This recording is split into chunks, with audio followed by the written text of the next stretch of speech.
আমি যদি কোথাও কারো কাছ থেকে 10 টাকা যদি চাঁদা নিয়ে চেয়েছি বা নিয়েছি এরকম কোনো প্রমাণ দিতে পারলে আমি রাজনীতি থেকে সরে দাঁড়াবো।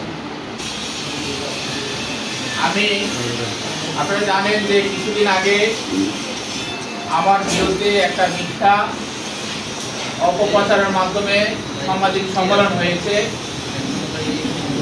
আমাদেরই দলের একজন লোকের মাধ্যমে। যদি আমি কাউন্টার কিছু না, শুধু যদি আমি আজকের এইখানে দাঁড়াচ্ছি এতটুকুর জন্য, আমি যদি কিছু না বলে হয়তো এই জিনিসটা সত্য প্রকাশ হবে, এই কারণে আসলে মূলত আমি এখানে দাঁড়াইছি। আমি চাই না যে আমাদের দলের ঐক্যটা ভাঙুক এবং আমাদের দলের কোনো বিশৃঙ্খলতা নষ্ট হোক, এটা আমি কখনো চাই না। আমি এই দলের 1988 সাল থেকে এই দলের নেতৃত্ব দিয়ে আসছি। আজকে মনে হয় প্রায় 35-36 বছরের মতো হবে। এই দলের কোনো ক্ষতি হোক এটা আমি কখনো চাবো না।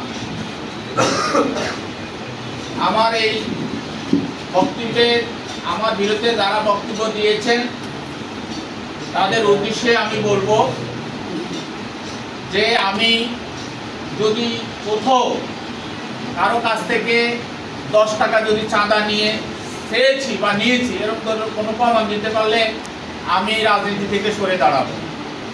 আমি যদি কারোর 1 ইঞ্চি জমি দখল করে থাকি তাও প্রমাণ দিতে পারলে আমি রাজনীতি থেকে সরে দাঁড়াবো। আপনারা অবগত আছেন যে প্যাক আইডির মাধ্যমে আমার বিরুদ্ধে কিছু অপপ্রচার চালাইছেন এবং আমাকে ইউনিয়ন পরিষদে আমার উপরে কিভাবে আওয়ামী লীগের নেতৃত্বে যুবলীগ ছাত্রলীগ আমার উপরে যে অত্যাচার করেছে, এই লক্ষ্মীপুর জেলার বাসী সবাই জানেন। এটা সারা দেশে মিডিয়ার মাধ্যমে প্রচার হয়েছে। আল্লাহ পাক আমাকে রক্ষা করেছেন, তারা আমাকে মৃত্যুর জন্য এই হামলাটা করেছিল। লোকজন আসে আমাকে উদ্ধার করার কারণে আল্লাহ আমাকে বাঁচিয়ে রাখছেন, এখন আপনাদের সামনে দাঁড়াতে পারছি। তাইলে আমি তো আওয়ামী লীগের দোষর হতে কখনো পারি না। যদি দোষর হতাম তাহলে তারা আমার উপরে হামলাটা কখনো করতো না। আমি 2011 সালে সবাই সহযোগিতা আল্লাহর রহমতে চেয়ারম্যান নির্বাচিত হই। 2014 সাল পর্যন্ত আমি দায়িত্ব পালন করেছি। কিছুদিন আগে আমাদের নির্বাচন হয়েছে। আমাদের দলের সিদ্ধান্তের কারণে আমি নির্বাচনে অংশগ্রহণ করি নাই। যেটা আমার এলাকার মানুষ জানেন, মানুষের জন্য কতটুকু আমি কাজ করেছি। যেমনিভাবে মানুষের প্রতি আমার ভালোবাসা আছে, মানুষের কাছেও আমার ভালোবাসা অনেক বেশি আছে আমার থেকে। আমার জানা মতে আমি কখনো টাকার কাছে বিক্রি হই নাই, কেউ বলতে পারবে না। আল্লাহ তাআলা যতটুকু জ্ঞান দিয়েছেন ততটুকু জ্ঞানের ভিতরেই ন্যায় বিচারের স্বার্থে আমি কাজ করেছি এবং ইনশাআল্লাহ সেটা আপনারা এলাকার মাধ্যমে জনগণের কাছে সেটা জানবেন। আমাদের এখানে 13-14 সালের যে আন্দোলন হয়েছিল, এই আন্দোলনের সময় আমাদের নেতাকর্মীরা বিভিন্ন সরকারি প্রতিষ্ঠান থেকে শেখ মুজিবুর নিয়ে ছবি নিয়ে আসি, বিভিন্নভাবে ওগুলো পুড়ে ফেলাই। এখানে যৌথ আন্দোলন ছিল, তখন জামাত শিবির সহ সবাই যৌথ আন্দোলন ছিল। তখনও আমি চেয়ারম্যান হিসেবে দায়িত্ব ছিলাম। আমরা যখন জোহর নামাজ পড়তে যাই তখন আমার এই ইউনিয়ন পরিষদের থেকেও শেখ মুজিবুর শেখ হাসিনার ছবি নিয়ে যায় এখান থেকে। যেহেতু আমি সরকার বিরোধী একটা দলের দায়িত্ব নিয়ে কাজ করি, আমি সাথে সাথে ছবিগুলো অবশ্যই আমি অনেক খোঁজার চেষ্টা করেছি, পাইনি। পাইলে হয়তো আমি ছবিগুলোতে লাগাই নিয়ে দিতে পারতাম, তখন আর কোনো সমস্যা হইতো না। তখন আমি আমার ইউনিটে আমি জানাই, অভিহিত করি। সন্ধ্যার দিকে আমাকে ওসি ফোন দেন যে আপনি কি বাদী হবেন না আসামি হবেন। বাদী হলে আপনি তাড়াতাড়ি আসেন, আমি সাথে সাথে থানায় যাই।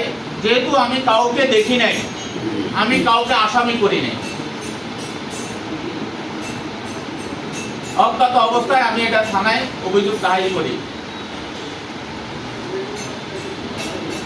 কয়েক মাস পরে এই অভিযোগের চার্জশিট দেওয়া হয়, যেটা আমাদের খিদিরপুরের লোকজন জানেন যে এখানে আমাদের কাশিম তালিশ যারা আছে তারা জানেন যে এই নন্য বিশ্বজিতের সাথে তার আত্মীয়র সাথে শহরের একটা জায়গা নিয়ে ঝগড়াঝাটি ছিল। সেখানে ওই যে মাসুদ সহ আমাদের মিস্ত্রি বাড়ির আরেকটা ছেলের সহ ওই চার্জশিটে অন্তর্ভুক্ত করে।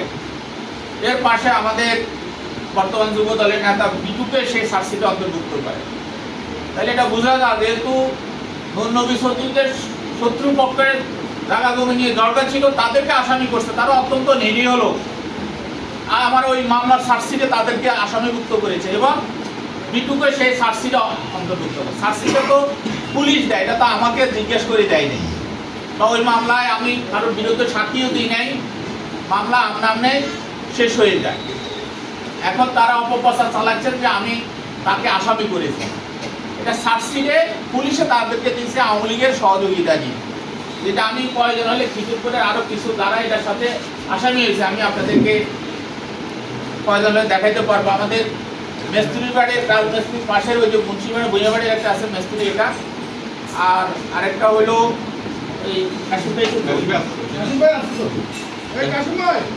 তাই আমি বলবো যে আমার বিরুদ্ধে যে মিথ্যা একদম সম্পূর্ণ বনার কিছু প্যাকারির মাধ্যমে কিছু ছবিও সেখানে উৎপাদন করেছে, এগুলো সম্পূর্ণ ভুয়া।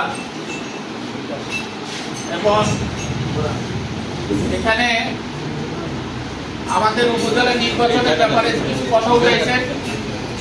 দলের সিদ্ধান্ত মোতাবেকে আমরা মাননীয় তৎকালীন সাবেক মাননীয় এমপি সাহেবের ফারুক প্লাজা আমরা অংশগ্রহণ করি।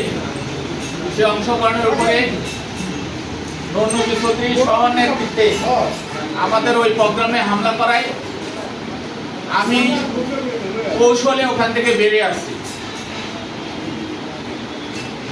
আমাদের ওখানে অনেকে অ্যারেস্ট হয়েছেন, অনেকে আহত হয়েছে। আমি পিছন দিয়ে কৌশলে আমরা ৩-৪ জন লোক পিছন দিয়ে আমরা বেরিয়ে চলে যাই। সেটাও আমার বিরুদ্ধে তারা দোষটা আমার উপরে ছড়াইছে। আমি বলবো ইনশাল্লাহ দীর্ঘদিন রাজনীতি করি, আপনারাও আমাকে সবাই ভালোভাবে চিনেন, জানেন যে আমার জীবনে রাজনীতিটা আমার নেশা পেশা।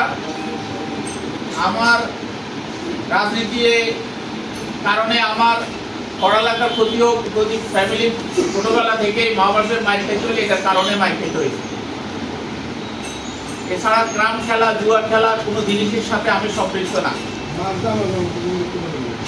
এবং এই আওয়ামী লীগের মিথ্যা মামলায় 14 জানুয়ারি আমার মা মৃত্যুবরণ করেন। আমি পালাই, এই শোকে হার্ট স্ট্রোক করে মারা যায়। আমরা তখন পালাই যাই। তখন জানেন যে তখন আমাদের জেলা বিএনপির সেক্রেটারি শাহাবুদ্দিন সাহেব উনি গুলিবদ্ধ, আমার মামা এবং আমার টেনশনে আমার মা হার্ট অ্যাটাক করে মারা যায়। সেই জানাজাও আমি বহু কষ্ট করে এসেছি, তখনও ঘরে শুতে পারি নাই। এক রাত্রে কোনোভাবে অন্য জায়গায় থাকি, পরের দিন আবার আমাকে এলাকা ছাড়তে হয়েছে। তাহলে আমার কষ্টের আর কোনো বলি শেষ করা যাবে না। আপনাদের সাথে দীর্ঘদিন রাজনীতি করেছি, আপনাদেরকে আমি নতুন করে কিছু বলার নাই। আপনারা আমার সম্বন্ধে সবাই সবকিছু ভালোভাবে জানেন। ইনশাল্লাহ আপনারা যে মিথ্যা অপবাদ চালাইছে, আপনারা সেটা মানুষের কাছে অবশ্যই বলতে পারবেন আপনাদের জ্ঞানে। এবং তারা ফেসবুকে যেভাবে মিথ্যা অপবাদ, তাদের যে বিরুদ্ধে যে কমেন্টগুলো করেছে, সম্পূর্ণ কমেন্টগুলো আমার পক্ষে দিয়েছে মানুষ বেশিরভাগই। তো আগামী নির্বাচন ইনশাল্লাহ আমরা ঐক্যবদ্ধ হয়ে আমরা কাজ করব। দীর্ঘদিন থেকে আমাদের সকল নেতা কর্মী, আজকে আপনারা যারা আছেন আপনারাও সবাই ক্ষতিগ্রস্ত হয়েছেন, লাঞ্ছিত হয়েছেন। তাই আমাদের যতক্ষণ পর্যন্ত না আমরা এই দলকে ক্ষমতা দুষ্ট না করবো ততক্ষণ পর্যন্ত আমাদের এই ত্যাগ আমরা চালিয়ে যেতে হবে। এবং আমরা আমাদের সিনিয়র নেতৃত্ব যারা আমার বিরুদ্ধে এই সংবাদ সম্মেলন করেছে তাদেরকে নিয়ে 13 তারিখ শুক্রবার 8টার সময় বসবেন নেতৃবৃন্দরা, শুনিয়ে অবশ্য ওটা আমাদের সমাধান হয়ে যাবে। সমাধান হওয়ার পরে ইনশাল্লাহ আমি মনে করি আমরা ঐক্যবদ্ধ আছি, ঐক্যবদ্ধ থাকবো। তাই আমাদের ঐক্যটা যেন নষ্ট না হয়, কারো প্ররোচনা কারো ষড়যন্ত্রে যেন আমরা শিকার না হই। মানুষ দূর থেকে বিভিন্নভাবে আমাদেরকে প্ররোচনা করবে, ষড়যন্ত্র করবে আমাদের ভিতরে পাটল সৃষ্টি করার জন্য। আমাদের ভিতরে পাটল যেন সৃষ্টি না হয়। আমাদের নেতা আবুল খায়ের ভূঁইয়া সাহেব উনিও আমাদের সবাইকে নিয়ে এখন কাজ করতেছেন। ইনশাল্লাহ আগামী নির্বাচন পর্যন্ত উনি আমাদেরকে সবাইকে নিয়ে কাজ করবেন। এবং আমাদের লক্ষ্মীপুরের জেলা নেতৃবৃন্দ সহ আমাদের সিনিয়র নেতৃবৃন্দরা এখন সবাই ঐক্যবদ্ধ আছেন। আমরাও ইনশাল্লাহ আগামী দিনে আমরা ঐক্যবদ্ধ হয়ে কাজ করার আহ্বান জানিয়ে আমার এই বক্তব্য শেষ করছি। খোদা হাফেজ। বাংলাদেশ জিন্দাবাদ, বাংলাদেশ জাতীয়তাবাদী দল জিন্দাবাদ।